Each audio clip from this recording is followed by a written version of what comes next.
Vous allez traverser El Ayoun? Oui. Sahara al-Maghrib.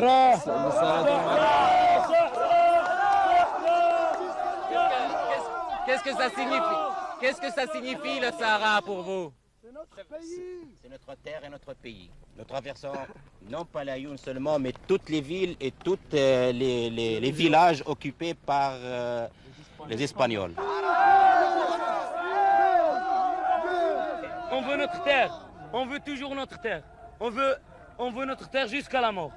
Notre terre, c'est toute notre vie. C'est notre terre, ça y est. Vive le roi Hassan II! Vive le roi Hassan II! Vive le roi Hassan II! Vive le roi Hassan II! Vive le roi! Vive le roi Hassan II! Vive le roi!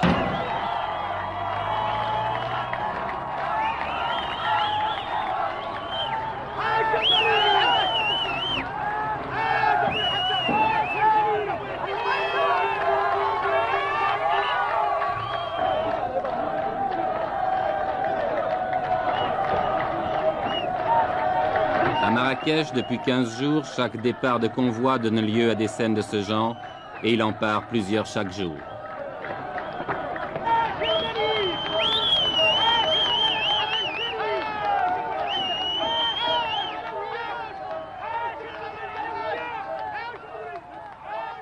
Un homme a eu l'idée de cette marche, à moins que quelqu'un la lui ait suggérée, une idée politiquement géniale, même si on peut la critiquer, et cet homme, le voici, il a 46 ans, c'est le roi du Maroc, Hassan II.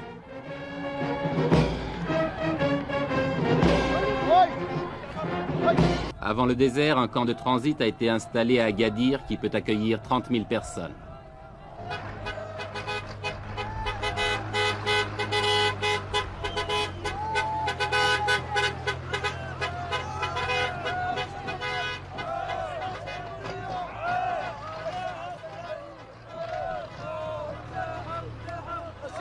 Vous venez d'où?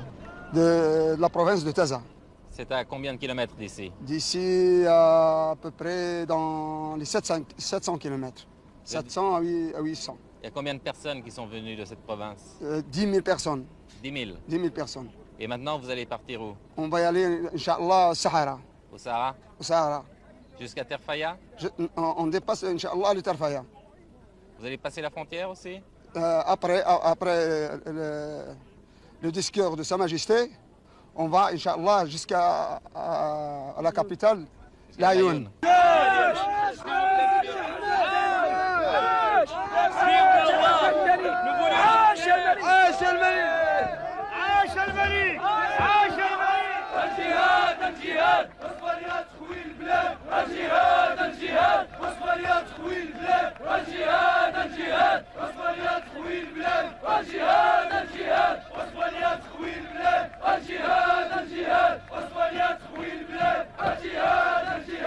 Cela fait plus de 2 semaines maintenant que les premiers convois ont pris la route du sud. Plus de 2 semaines de délire qui confine au fanatisme. Plus de 2 semaines que le Maroc vit dans la fièvre. Tout cela pour quelques milliers de tonnes de phosphate, vous demanderez-vous? Non, pas seulement. Tout cela aussi, du moins aux yeux du peuple, au nom du roi et de Dieu, si Dieu le veut, Inch'Allah.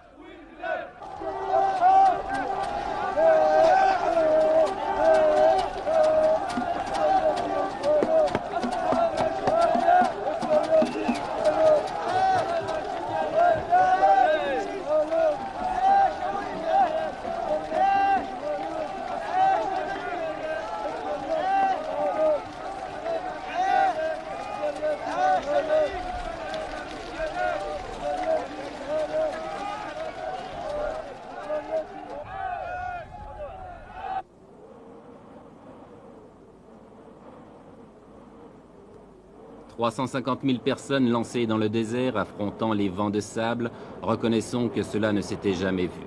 En deçà des considérations politiques qu'elle peut inspirer, la Marche verte offre le spectacle hallucinant d'une nation jetée dans l'aventure. Folie ou coup de bluff, impérialisme ou nationalisme, je l'ignore. Mais regardez ces images.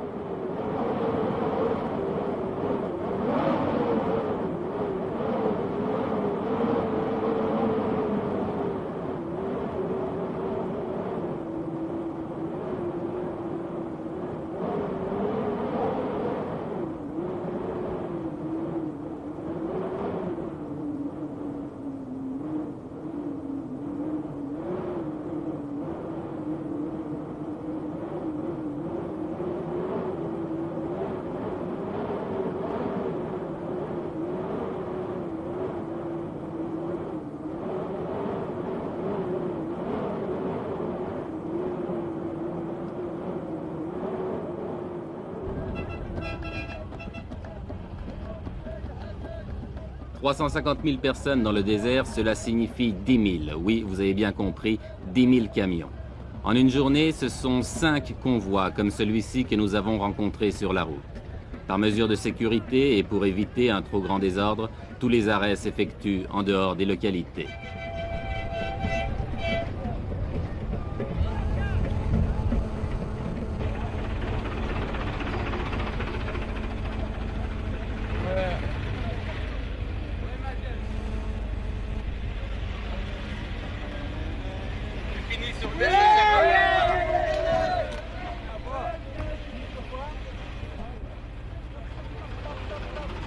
Chaque fois que nous dépassons un convoi, nous retrouvons la même atmosphère, une atmosphère de frénésie.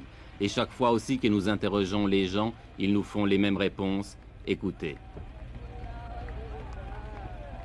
Jusqu'où vous allez? Sahara. Oui, Sahara. Pourquoi vous ne laissez pas le peuple sahraoui s'autodéterminer, choisir lui-même? Parce que le peuple sahraoui est sous la domination du roi. Eh ben, comme vous dites, c'est... Sahara, c'est à nous. Non, pour être juste, les Sahara nous appartiennent. Et les Sahraouis, ce sont des Marocains pour vous? Oui, c'est ça.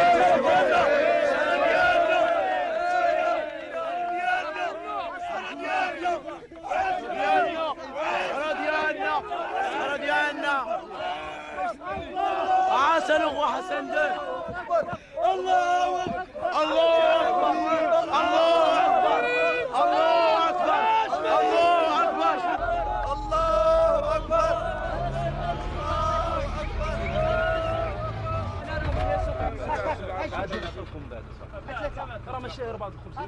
Tout le long du voyage, les vivres sont assurés. On distribue les miches de pain à la lancée, mais en proportion calculée, un pain pour 4 hommes. Le convoi se ravitaille donc, puis reprend la route.